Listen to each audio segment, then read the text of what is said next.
안녕하세요. 반갑습니다. 허재삼 작가입니다. 오늘 제가 여러분들께 소개해 드릴 책은요. 해민 스님이 쓴 멈추면 비로소 보이는 것들이라는 책입니다. 이 책은 2012년 1월 달에 초판이 발행이 됐고요. 벌써 발행된 지 만 10년이 넘었습니다. 저도 이 책을 2018년도에 구입해서 봤는데요. 상당히 좋은 내용이 많이 들어있고, 또 우리 인간 관계에 대해, 또 사랑에 대해, 또 마음과 인생에 대해서 머리로는 생각하지만 마음으로는 잘 안 되는 것들에 대해서 해민 스님의 따뜻하고 섬광 같은 지혜의 말씀이 많이 들어 있습니다. 그래서 오늘 제가 여러분들께 소개해 드리고자 이렇게 가지고 나왔습니다. 네, 그럼 먼저 목차를 보겠습니다. 1강 휴식의 장, 2강 관계의 장, 3강 미래의 장, 4강 인생의 장, 5강 사랑의 장, 6장 수행의 장, 7강 열정의 장, 8강 종교의 장. 네, 그럼 프롤로그를 한번 들어가 보겠습니다. 잠깐 멈추고 나를 사랑하는 시간을 가지세요. 사실 트위터를 시작하게 된 것은 미국에서 영어를 사용하다 생긴 모국어에 대한 그리움 때문이었다.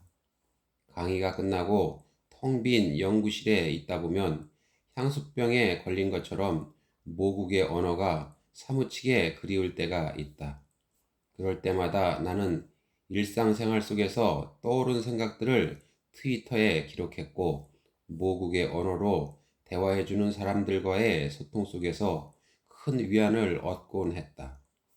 내가 위안을 받고 있다고 생각하던 날들 속에서 도리어 사람들이 내가 남긴 몇 마디 말에 위안을 받았다는 글들을 남기기 시작했다.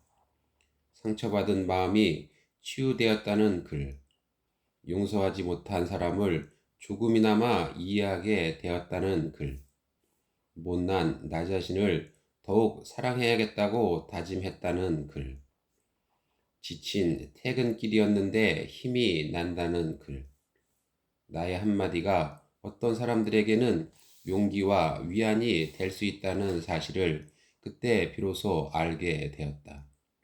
그래서 나는 우리의 마음을 가다듬을 수 있는 맑은 글, 따뜻한 글들을 올려보자고 마음먹게 되었다. 내 글을 읽는 사람들이 자신의 존재의 소중함을 깨닫고 스스로를 사랑하고 나아가 다른 사람도 껴안을 수 있게 되도록 작은 힘이라도 보태고 싶었다. 그리고 나는 비로소 알게 되었다. 많은 사람들과 소통하며 좋은 만남들을 이어가며 비로소 알게 되었다. 양극화 속에서 청년들은 등록금 문제, 실업 문제, 비정규직과 같은 고용 불안으로 힘들어하고 있다는 사실을, 또 높은 이혼율과 자살률을 반영하듯 많은 사람들이 관계 속에서 고통받고 외로워하고 있다는 사실을, 더불어 필요 이상으로 타인을 의식하며 항상 뒤처진 것 같은 기분, 자신은 왠지 부족한 것 같은 기분에 빠져 살고 있다는 사실을, 대부분의 사람들의 마음이 언제나 초조하고 긴장 상태라는 사실을, 그렇게 많은 사람들이 아파하고 있다는 사실을 알게 되었다. 아직 내가 공부가 덜 되어서 그럴 수도 있고, 진정한 승려의 본분을 제대로 알지 못해서 그럴 수도 있다. 하지만 나는 그들에게 말을 걸지 않을 수 없었다. 나는 그들에게 법회를 통해, 그리고 트위터나 페이스북, 블로그와 같은 온라인상에서 말을 걸기 시작했다. 우리 잠시 멈춰 보자고. 과거를 반추하거나 불안한 미래를 상상하는 마음을 현재에 잠시 정지해 놓고 숨을 가다듬을 수 있는 시간을 가져보자고. 그렇게 항상 급하게 어디론가 가다 보면 진정 중요한 것을 놓칠 수 있다고. 잠시 마음을 현재에 두고 쉬다 보면 내 안팎의 모습이 드러나니 우리 함께 조용히 그렇게 바라보자고. 삶의 지혜란 굳이 내가 무엇인가를 많이 해서 쟁취하는 것이 아니고 오히려 편안한 멈춤 속에서 자연스럽게 드러난다는 간단한 진리를 많은 사람들에게 전하고 싶었다. 아니, 단 한 사람에게라도 더 알리고 싶었다. 그런 지혜가 생기면 비로소 나 자신과 지금의 상황이 좀 더 선명하게 보이고 그렇게 되면 자연스럽게 내가 어느 방향으로 어떻게 나아가야 하는지도 알 수 있게 된다. 그때 편안함도 더불어 느낄 수 있게 된다. 이 책은 그 간절한 내 마음을 담은 기록들이다. 한 사람에게라도 더. 이 마음이 나로 하여금 참으로 많은 말들을 하게 만들었다. 침묵 속에서 수행으로 세상을 밝게 하는 분들에게 내 말들이 소음으로 들리지 않길 바랄 뿐이다. 그리고 내 글에 위로를 받았다는 사람들에게 깊은 고마움을 표하고 싶다. 내겐 오히려 그들이 스승이었다. 그들 덕분에 하루 4시간씩만 자면서 투잡을 뛰는 분, 자살하고 싶을 정도로 괴롭다는 학생, 취업에 자꾸 미끄러져 슬프다는 청년 실업의 아픔을 알게 되었기 때문이다. 그 스승들에게 이 책을 바친다. 쫓기듯 사는 삶에 지친 이들에게 스트레스 덜 받는 생활을 목표로 하나 마음처럼 잘 되지 않는 분들에게 자기 스스로가 못마땅하고 누군가에 대한 미움으로 고통받는 이들에게 그리고 진정한 사랑으로 가득한 삶을 희구하는 이들에게 조금이나마 도움이 되길 간절히 바란다. 그대들이 진정 행복하길 간절히 바란다. 네, 본문으로 한번 들어가 보겠습니다. 1강 휴식의 장. 힘들면 한숨 쉬었다 가요. 힘들면 한숨 쉬었다 가요. 사람들에게 치여 상처받고 눈물 날 때, 그토록 원했던 일이 이루어지지 않았을 때, 사랑하던 이가 떠나갈 때, 우리 그냥 쉬었다 가요. 나를 진심으로 아껴주는 친구를 만나 그동안 가슴속에 담아두었던 말들, 서럽고 안타까웠던 이야기, 조근조근 다 해버리고 힘든 내 마음을 지탱하느라 애쓰는 내 몸을 위해 운동도 하고 찜질방도 가고 어렸을 때 좋아했던 떡볶이, 오뎅 다 사 먹어요. 평소에 잘 가지 않던 극장에도 가서 제일 웃긴 영화를 골라 미친 듯이 가장 큰 소리로 웃어도 보고 아름다운 음악, 내 마음을 이해해 줄 것 같은 노래, 재생하고 재생해서 듣고 또 들어봐요. 그래도 안 되면 병가 내고 며칠 훌쩍 여행을 떠나요. 경춘선을 타고 춘천으로 가도 좋고 땅끝 마을의 아름다운 절 미왕사를 가도 좋고 평소에 가고 싶었는데 못 가봤던 곳 그런 곳으로 혼자 떠나요. 그런 시간들을 보낸 후 마지막으로 우리 기도해요. 종교가 있든 없든 상관없이 이렇게 힘들어하는 나를 위해 나를 좀 더 사랑할 수 있게 해달라고 기도를 해요.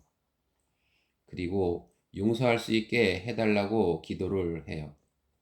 그래야 내가 사니까. 그래야 또 내가 살아갈 수 있으니까. 제발 용서하게 해달라고 아이처럼 조르세요.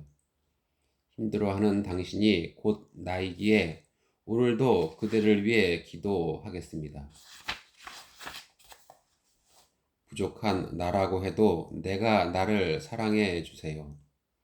이 세상 살면서 이렇게 열심히 분투하는 내가 때때로 가엾지 않은가요? 친구는 위로해주면서 나 자신에게는 왜 그렇게 함부로 대하는지, 내 가슴을 쓰다듬으면서 사랑한다고 스스로에게 말해 주세요.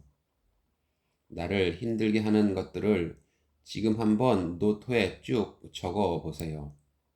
내가 하지 않으면 안 되는 것들도 한번 쭉 적어 보세요. 그리고 가장 쉽게 할 수 있는 것부터 차근차근 할 거다 생각하시고 오늘 밤은 그냥 푹 쉬세요. 내일 아침 눈을 떴을 때 나의 몸과 마음은 지금보다 훨씬 더 준비가 잘 되어 있을 거예요. 진짜입니다. 한두 사람의 비평에 상처받아 쉽게 포기하지 마세요. 나에 대해 잘 알지도 못하고 쉽게 한 말에 너무 무게를 두어 아파하지도 말아요. 안티가 생긴다는 것은 어떻게 보면 내가 지금 하고 있는 일이 잘 진행되고 있다는 반증이기도 합니다. 용기 내어 지금 가고 있는 길, 묵묵히 계속 가면 돼요. 내가 저지른 실수 때문에 너무 힘들어하지 마세요. 완벽하게 사는 사람은 아무도 없습니다. 실수를 통해 삶이라는 학교가 우리에게 지금 가르쳐 주는 것입니다. 감사하게 배우면 그만큼 더 성장합니다. 토닥토닥. 우리에게 지금 필요한 것은 진중함이나 무조건 열심히 하는 것이 아니고 즐기는 것입니다. 유머가 있을 때 삶이 풍성해지고 여유가 생겨요. 지금까지 우리는 너무 성실과 노력만은 따져왔습니다. 그러니 얼굴이 굳어있고 마음이 항상 급한 것입니다. 유머는 닫혀있던 마음을 열어줍니다. 유머는 잡고 있던 생각을 잠시 놓아줍니다. 활짝 웃는 순간 무엇이라도 다 수용할 수 있을 것 같습니다. 심지어 평소에 미워하던 사람도 용서할 수 있을 것 같습니다. 즐거우면 마음은 자연스럽게 열려 새로운 것을 받아들일 수 있습니다. 반대로 경직된 분위기나 기분이 나쁠 때는 아무리 좋은 것을 가르쳐 주어도 받아들이지 못합니다. 마음에 잔잔한 즐거움이 없으면 일도 공부도 수행도 진보가 한참 늦습니다. 살짝 노는 듯이 열심히 하는 친구들이 사실 일은 더욱 능률적으로 잘합니다. 열심히 죽어라 일만 하는 사람은 일에 즐거움이 없이 스트레스로 일을 하는 것입니다. 고민이 있으세요? 그러면 햇볕을 쬐이며 걸으세요.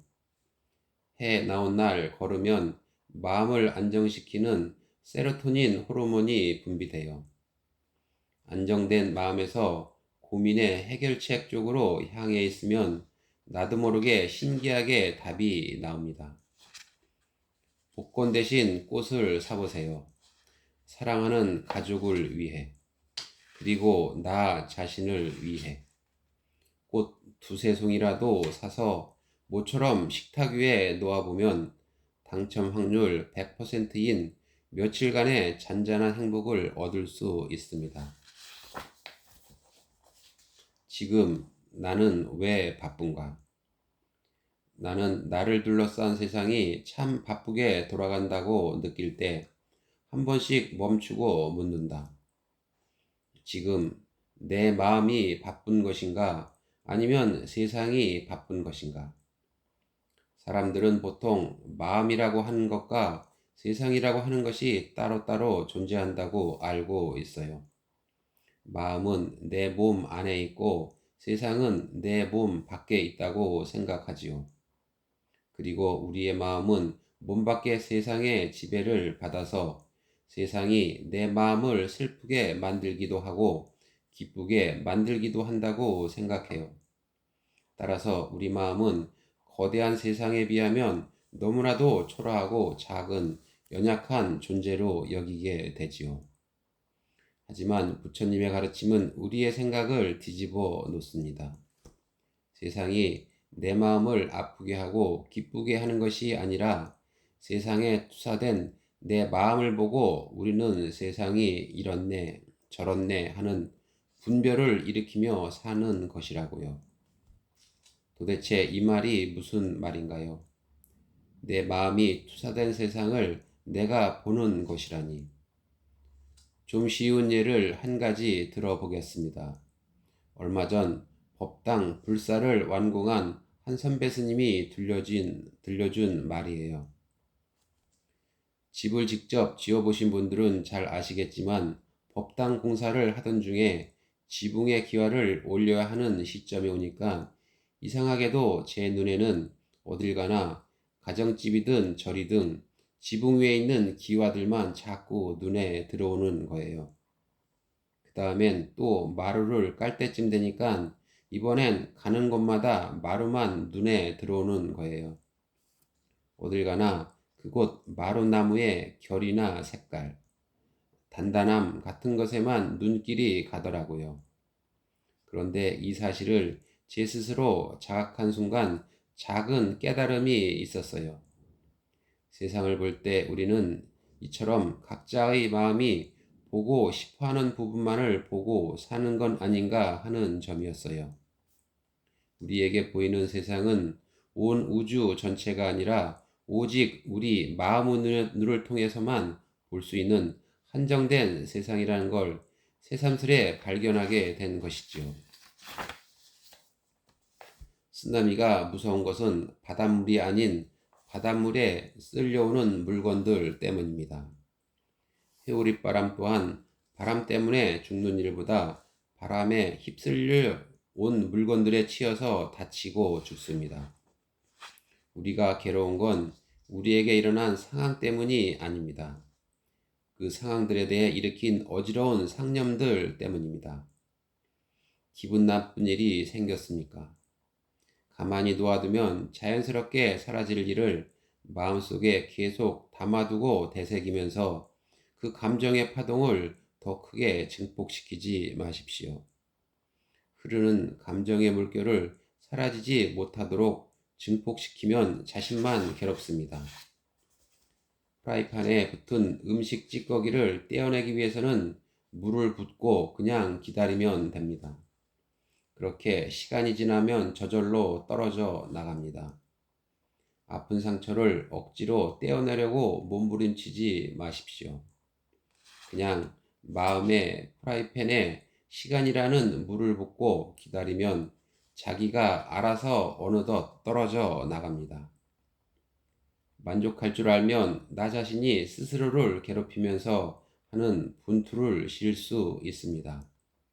만족할 줄 알면 지금 내 앞에 있는 사람과 지금 이 시간을 즐길 수 있습니다. 만족할 줄 알면 일이 끝나고도 마음에 아무런 찌꺼기가 남지 않습니다. 지금 처한 상황을 아무리 노력해도 바꿀 수가 없다면 그 상황을 바라보는 내 마음가짐을 바꾸십시오. 그래야 행복합니다. 원래 나쁜 것도 원래 좋은 것도 없습니다.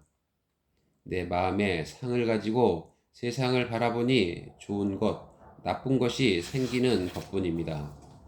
몸이든 마음이든 비우면 시원하고 편안해집니다.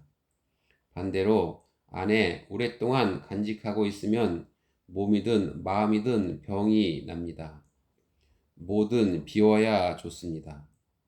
몸 안에 독소가 쌓이듯 마음속에 고통, 미움, 절망, 슬픔이 쌓이면 독소 같은 응어리가 생겨 마음의 병을 앓게 됩니다.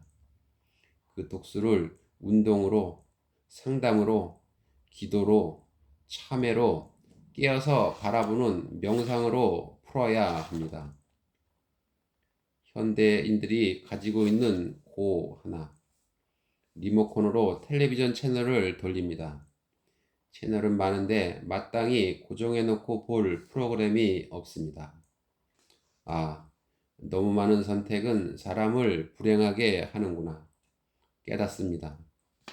네, 오늘 저는 여기까지 읽어드리고요. 다음에 새로운 책을 가지고 또 찾아뵙도록 하겠습니다. 감사합니다.